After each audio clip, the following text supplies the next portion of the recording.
हिमाचल चुनाव नजदीक आते ही कांग्रेस और बीजेपी में शुरू हुआ विकास के दावे। सीएम ने विकासात्मक परियोजनाओं का किया शिलान्यास। कांग्रेस पर जमकर साधा निशाना।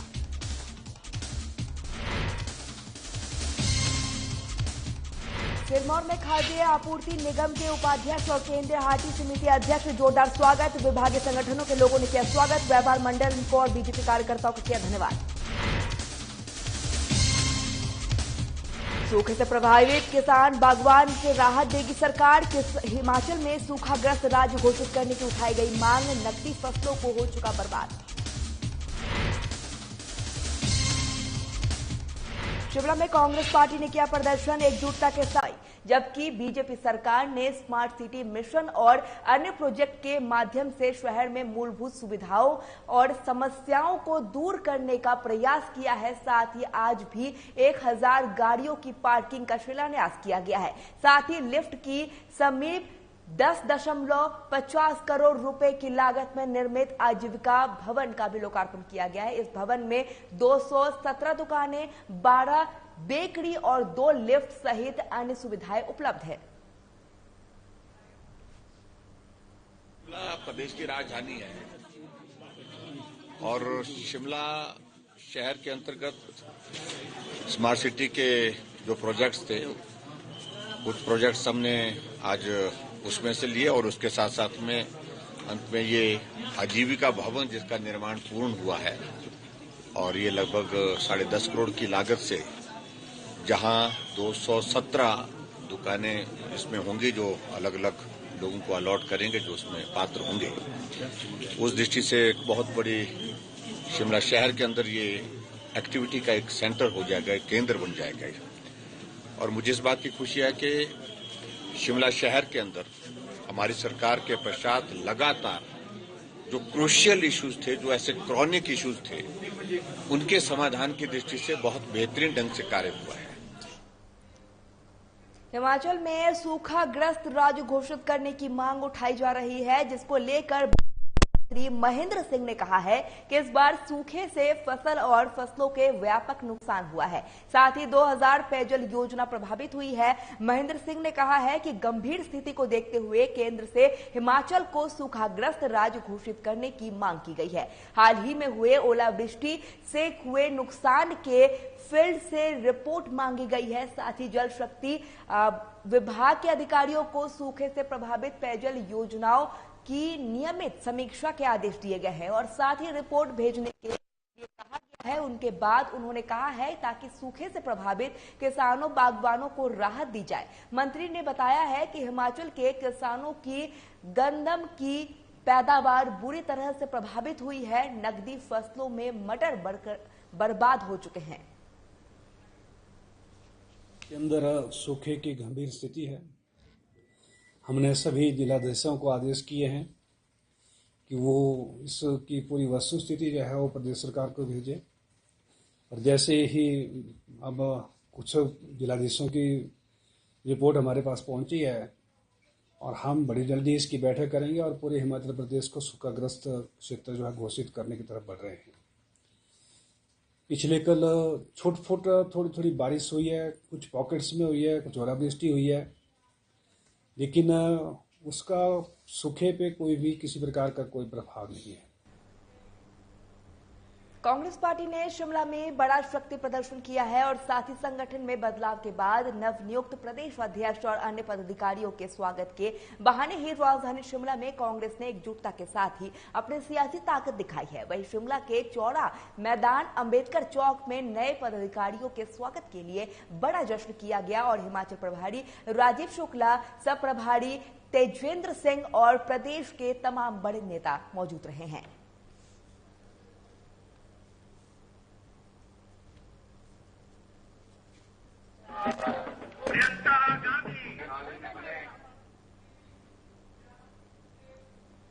हिमाचल प्रदेश खाद्य आपूर्ति निगम ने आपको बता दें कि उपाध्यक्ष बलदेव तोमर और केंद्रीय हाटी समिति अध्यक्ष डॉक्टर अमित चंद्र कमल का संहारण में विभिन्न संगठनों के लोगों द्वारा गर्मजोशी से स्वागत किया गया। साथ ही गिरिपाड़ को अनुसूचित जनजाति दर्ज की दर्शकों पुरानी मांग को लेकर हिमाचल सरकार के प्रस्ताव को स्वीकृति दिलाने के लिए समिति की स्थानीय इकाई, व्यापार मंडल और बीजेपी कार्यकर्ताओं ने इन लोगों का धन्यवाद किया है। बुधवार देर शाम को सगराह में पहुंचने पर उक्त नेताओं का मालाओं से अभिनंदन किया गया और हाटी समिति और बीजेपी के समर्थन में नारेबाजी भी की गई। हाटी समिति पदाधिकारियों ने कहा है कि हिमाचल प्रदेश सरकार द्वारा भेजी गई गिरिपाड़ा संबंधी प्रपोजल को आरजीआई द्वारा स्वीकार किया जा चुका है।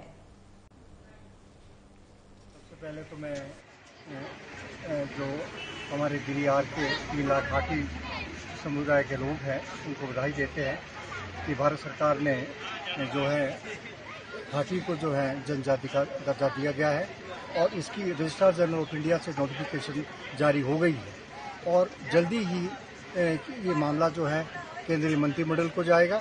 जैसे कि माननीय गृह मंत्री ने आश्वासन दिया है कि आने वाली नेक्स्ट जो मीटिंग कभी भी हो सकती है उसी मीटिंग में केंद्रीय मंत्रिमंडल को जाएगा और केंद्रीय मंत्रिमंडल से जो है ये सीधा या तो राष्ट्रपति के लिए जाएगा या दूसरा रूट भी इसमें जा सकता है। खुशी की बात है कि जो पिछले 55-60 साल से हम सब लोग संघर्ष कर रहे थे और हमारे बहुत सारे लोग जैसे हमारे बीच में खड़े हैं जिन्होंने कि बड़ा संघर्ष इस काम के लिए किया है।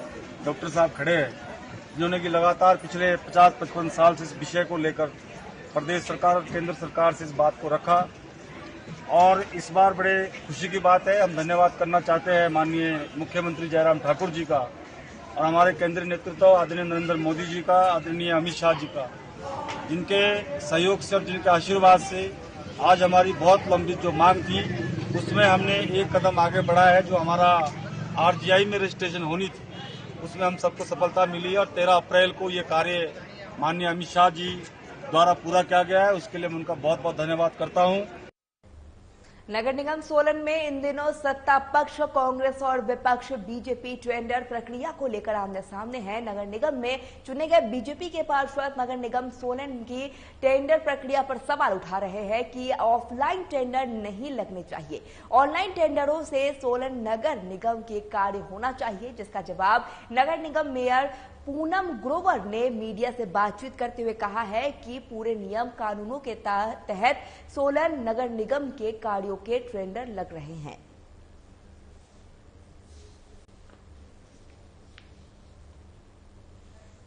नगर निगम में जो है भ्रष्टाचार हो रहा है, जो टेंडर ऑफलाइन लगा दिए गए हैं, भी इतनी भी क्या इमरजेंसी थी। तो मैं विपक्ष को ये बताना चाहती हूँ कि ऐसा नहीं है कि जो ये हमारे ऑफलाइन टेंडर लगे हैं एज पर सरकार की गाइडलाइन लगे हैं। उसमें मैंने यूडीए एक्शन से भी मेरी बात हुई थी तो उन्होंने ये कहा कि नोटिफिकेशन के मुताबिक 5 लाख से नीचे जो टेंडर ऑफलाइन लग सकते हैं।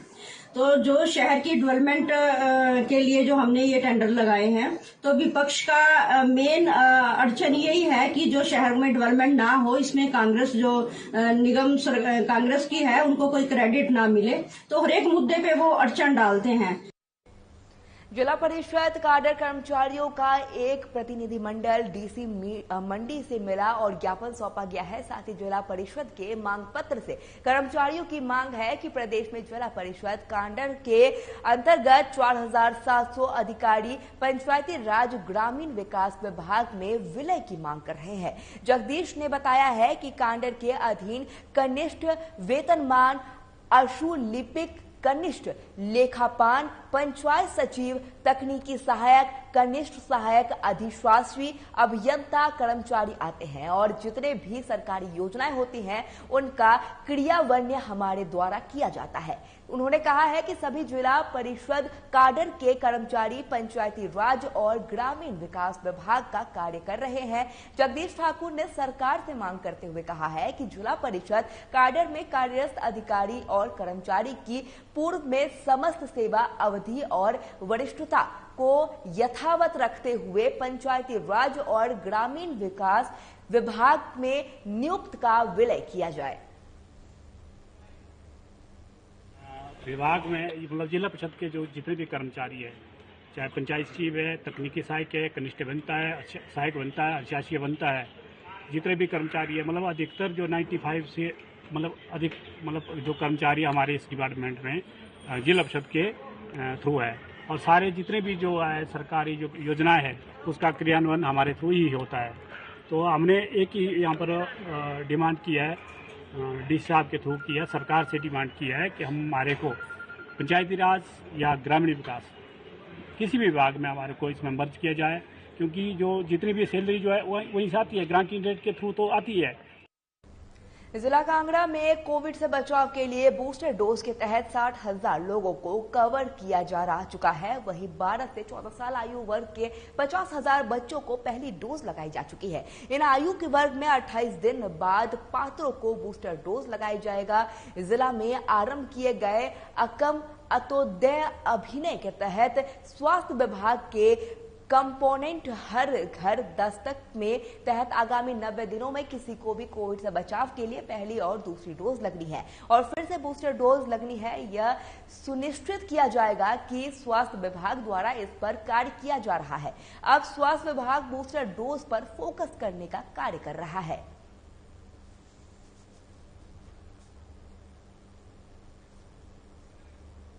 60,000 आदमियों को जो प्रिकॉशनरी डोज दे चुके हैं। जो ये अकम अभियान है, इसके अंतर्गत स्वास्थ्य विभाग के पास 2 कंपोनेंट हैं।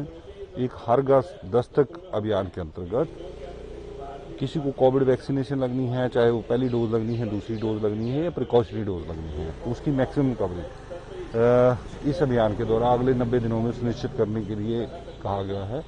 पर क्योंकि हिमाचल में और जिला कांगड़ा में स्पेशली हम प्रथम और दूसरी डोज जो है लगभग सभी को लगा चुके हैं, तो हमारा इस कैंपेन के अंदर फोकस रहेगा कि जो एलिजिबल लोग हैं जिनको प्रिकॉशनरी डोज लगनी है उनको हम तुरंत प्रिकॉशनरी डोज दे पाएं। चलिए, हिमाचल प्रदेश की खबरों में फिलहाल इतना ही। नमस्कार।